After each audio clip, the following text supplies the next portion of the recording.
Welcome to episode 9 of Kent's Garage. If you recall, in last week's episode, I went over what I felt were the 12 most neglected areas on a car in terms of lack of lubrication.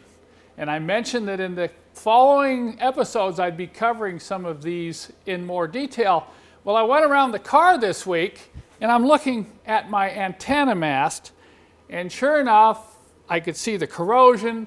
I could see the mast was all gummed up, and so I started there. Now, I won't necessarily cover all these in the same order that I presented them to you last week, but I'm going to cover all 12. We'll do one in each of the following episodes. So this week, it's going to be power antenna lubrication. Let me show you what I came up with. I decided to go ahead and put together a packet to help you lubricate and clean up your own antenna. The first thing you need to do is power your antenna up and take a real close look at it. This one here, right in the center section, is real gummed up and it's actually starting to rust a little bit. And that's why I include this small piece of very, very fine steel wool in the kit. You only need to use this if you have a little bit of rust or thread on the antenna that you can feel with your fingernail or thumbnail. I can feel this is real rough right in here, so I want to clean that off first. The other thing you'll want to do is take the lint-free cloth that we ship in the kit and cut it into 6 pieces. I cut it right down the center like this, and then I cut this part in thirds.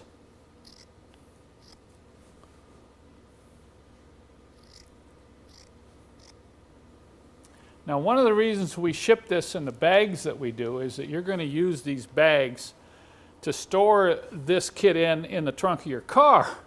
So I recommend every time or every other time you fuel up, depending upon how much fuel you put in your car, while the gas is going into the tank, just come over, open the trunk, and wipe down the antenna. You won't have to go through everything that I'm going to go through in this video once you get it cleaned up and you get the preliminary lubrication done properly.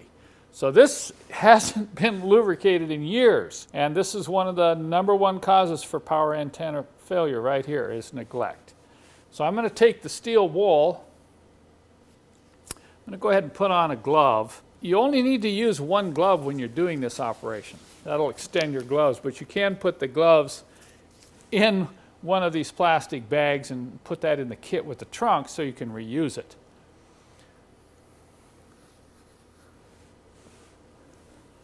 I'm going to go after this and just polish this chrome mast.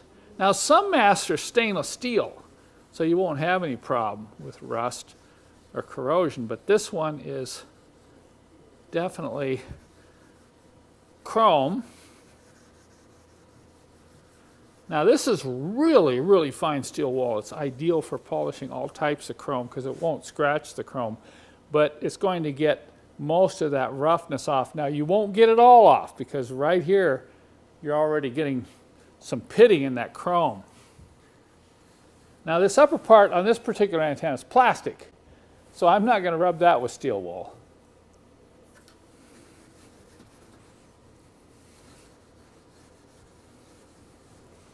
Okay, I'm pretty happy with that. Now I'm just going to take any kind of a towel or a paper towel. I'm going to wipe this down, pulling upward on it.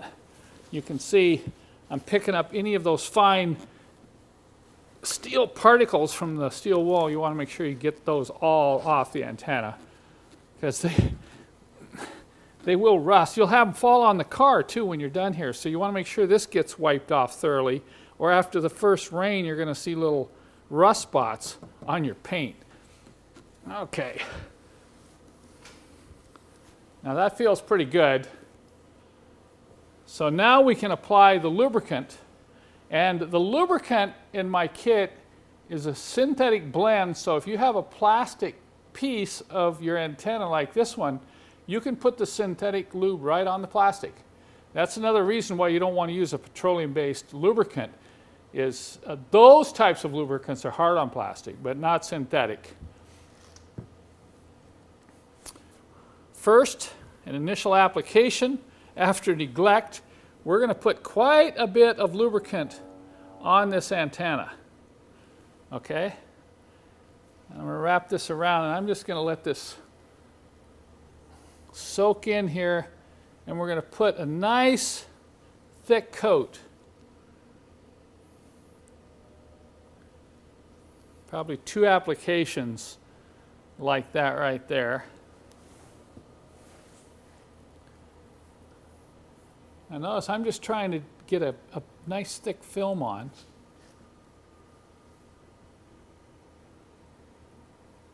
Okay, now I'm not going to wipe it off, but I'm going to go in the car now, and I'm going to power this up and down 3 or 4 times, and that'll allow some of this excess to work down into these separate sections of the mast.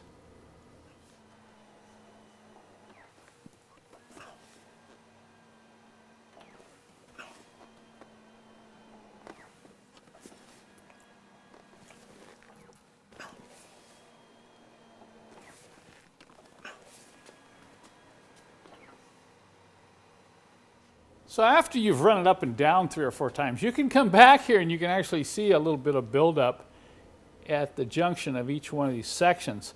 Now just for fun, let's wipe it down and see how much dirt we may have picked up as it moved up and down. That's one of the purposes of leaving the excess grease on there while you cycle the antenna, is to have it go down in there and try to pull any crud and junk that's collected down there over the years. So this will be interesting to see if this one's very dirty. Sometimes you'll do this and the rag will be almost black. And if that's the case, then you'll want to do this process again. Okay, there you see. That's not too bad, but it does show you how dirty it is down inside there, and that's why I did that with a heavy coat of grease on. Now I'm going to take the rag here and thoroughly clean this again. And I'll just keep wiping it until I don't see any signs of dirt anymore. Now once that's done, I'm going to put a final coating of the antenna lubricant. This is what you would normally do when you go to fuel up. If the antenna is already clean and you don't have to go through that preliminary lube process, all you need is a very small amount of lube on the rag and just wrap it all the way around like this. And we're just going to go up and down. Now you want to leave a light film on it, but you don't want to leave any excess. So I'm not going to dry this off with any other towel. I'm only going to use this cloth right here, just like this. It'll leave a nice thin film of lubricant. Remember, you don't want a lot of greasy film on here because that's going to pick up the dirt and grime from the road, and then that's what's going to work back down in between these mast sections.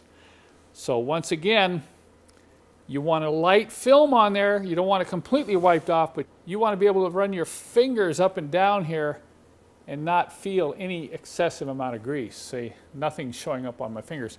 And that's the key to this synthetic lube blend that I use. It has some anti-corrosive additives, but because it's synthetic and we put it on with this viscosity and this thin, it won't pick up the road grime that some of the silicone greases and other petroleum-based greases will. Now, before I forget, I'm going to wipe this fender down.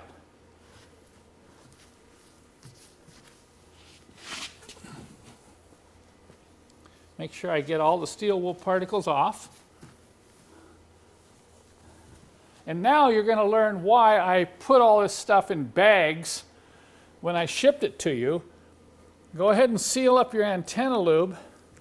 Put it back in one of these 4x6 bags. You don't want that leaking around on things. And then take the steel wool. Once again, you may never need to use this again, but you might want to use it on some other area of the car where your chrome has a little bit of corrosion on it. We'll seal that up. I'm going to take the good rags and the glove, and I'll put that in the larger bag. And what I do with this cloth here, as long as it's not excessively dirty, I don't throw it away. I just fold it over like this, put it in one of the 4x6 bags, and I can use that the next time we do the antenna lube. 2 or 3 applications, then throw this one away, and you can go ahead and use the other ones. So now I'm going to take all of this and put in the large bag like that. And then I recommend you just keep this stored in the sidewell of the trunk of your Mercedes so that you can keep your power antenna lubricated. Now you notice this video only covered lubricating the mast. That's not the only thing you need to lubricate. You need to open up the antenna and lubricate it internally. Now I have a separate video on that on my website, and I'll put a link in the show more below this video. So be sure and check that out. If you neglect lubricating the internals on your old Hirschman power antenna, I can guarantee it's going to fail. This past week, I've also been spending a considerable amount of time filming the procedure for changing the shocks on the W124 chassis. And I've been doing it going step by step, talking about the tools you'll need, the procedures that will keep you safe, including jacking up and supporting the car properly. And by the way, I did a separate video on that. If you have not seen that video, it's on YouTube now. I'll put a link in the show more below just for your reference. But as I got into this job, I wanted to make it as easy as possible. I wanted to use standard hand tools. I wanted to do it on the floor because most people don't have a car lift. And I found out there's a few little glitches along the way for those of you who don't have a set of, expanded specialty tools.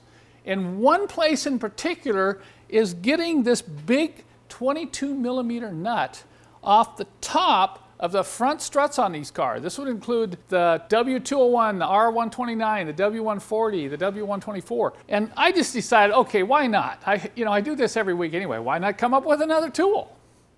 Okay, so here's the challenge. You've got this 22 millimeter nut. It's sunk down inside this plate, and it's very difficult to get a box end wrench on. You can't even get an open end wrench on it. But if you get a standard box end wrench on it, look, you can't even hardly move it. You can move it over here and get a little bit of movement right in here. You can't put a socket on this and spin it off. If you try to use an air wrench, you'll damage the shock absorber. So you've got to be able to hold the top of that strut shaft with a 7 millimeter hex. You could use either a socket or a long handled hex.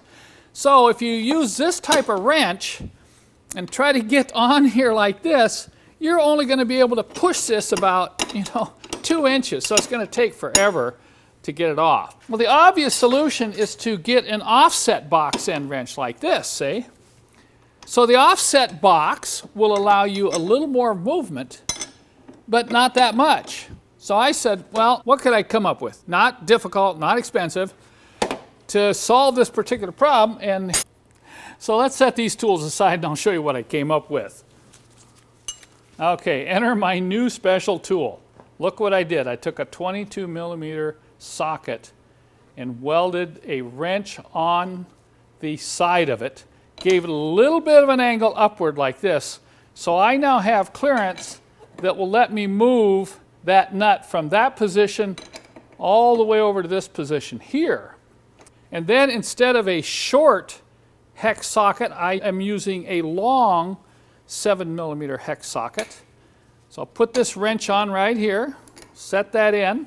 You'll see here shortly why I'm using a long hex wrench instead of a short one. Okay, just rotate it, lift it up, rotate it, lift it up, rotate it, lift it up. Just keep doing this. And eventually that's going to come right off. Now imagine how much better that is than trying to do it this way.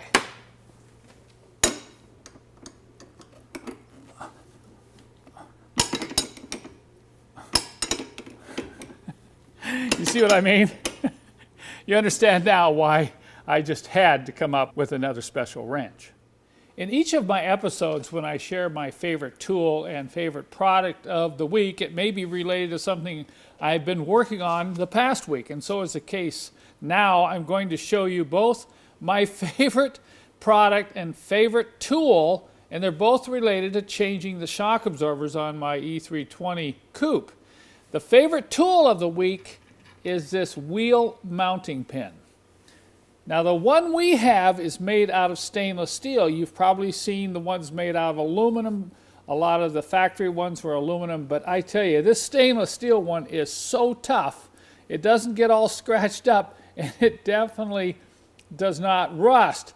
But it's so nice to have these pins, not only when mounting the tire back on, but when you're taking the tire off. I can put the pin in after removing the first lug bolt, remove all the lug bolts, and the wheel's not going to fall over and hit my foot. So I always do that when I'm removing a wheel and tire.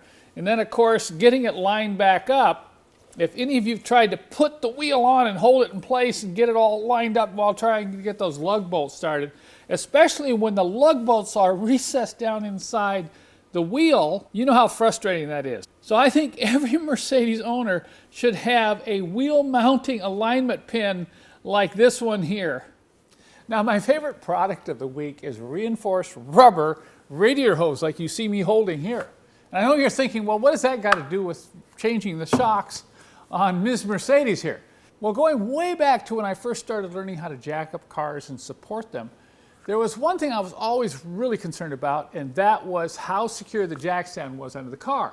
You know, you put the metal piece on the metal part of the car and it could slip, and that's very dangerous. So I started playing around with different products. I know there's some products on the market you can buy that go on top of jack stands, but I want something that would really hold in place, was easy to work with, and would prevent scratches from under the car. Now I learned this later on in life when I started seeing what damage could occur by people scratching the underside of their belly pans and their subframes on their older cars, especially in areas where the roads are salted. You'll see that rust start to grow and creep, and pretty soon it gets to be a big rust area just because of one small scratch. Well, after playing around with a bunch of things, including just regular radiator hose, I started trying to use that, but as soon as you put the car down on the jack stand, it would cut through the rubber. So enter reinforced heavy-duty radiator hose, cut to lengths and split down the middle here to go on top of my jack stands. When I put these on top of my jack stands, they securely stay in place, and when I slip them under the car and locate the position where I want to lower the car down onto the jack stand, guess what? No scratches, no damage, and no slippage. And now let me introduce you to the son of the beast. I don't know if this name is going to stick, but I like to name all my cars, and I haven't thought of anything better yet. But this is a 1995 S600 Coupe, known internally as the C140. And let me tell you, this is a very special car. This has kind of been on my bucket list as far as owning cars. And when I went to Seattle to look at this car, I was really taken back by the condition. Garage kept, second owner, 104,000 miles, maintenance records. Look at the design of the car. But it wasn't until I actually opened the driver's door and looked at the door panel did I really realize I was stepping into a very, very special car. And you cannot believe what it's like getting into one of these and sitting into this heated orthopedic seat and looking at everything that surrounds you, including multiple switches and all kinds of gadgets you're going to have to learn how to operate and control. But you know, being a pilot, I kind of like lots of switches. And then I turn around and look in the back seat. Look at the detail work. Look at the leather. That two-tone leather just really jumps out at you. And then, of course, the owner pointed out it has a suede headliner. I'm looking at this headliner, and it's like nothing I have ever seen. You know, when you compare the Coupe with my W140 sedan, you can really see the difference. In fact, the Coupe looks a little bit more like my R129 300 SL that you see at the beginning of these Kent Garage series. You know, it has the Lorenzer wheels. At first, I wasn't quite sold on those, but man, those things have grown on me. And they are very attractive on this particular body style. But look at the driver's seat. The typical wear patterns on that corner are not even there. But then open the hood. Oh boy, here we go again. I don't know. This may be harder to work on than the engine in my 6.3. But we're going to learn together as we go through the process of owning one of these V12 Mercedes-Benz. I'm really looking forward to it. I found out that this car only had one option, and it was a cell phone. And this car has this option. So I'm excited about owning this car, and we're going to be seeing more of it in the future as we continue to video the life of the son of the beast. I hope you enjoyed this week's episode, and as we leave you, I'm going to give you a quick sneak peek on Coupe number 3. Just wait until you see the real pictures of this baby next week.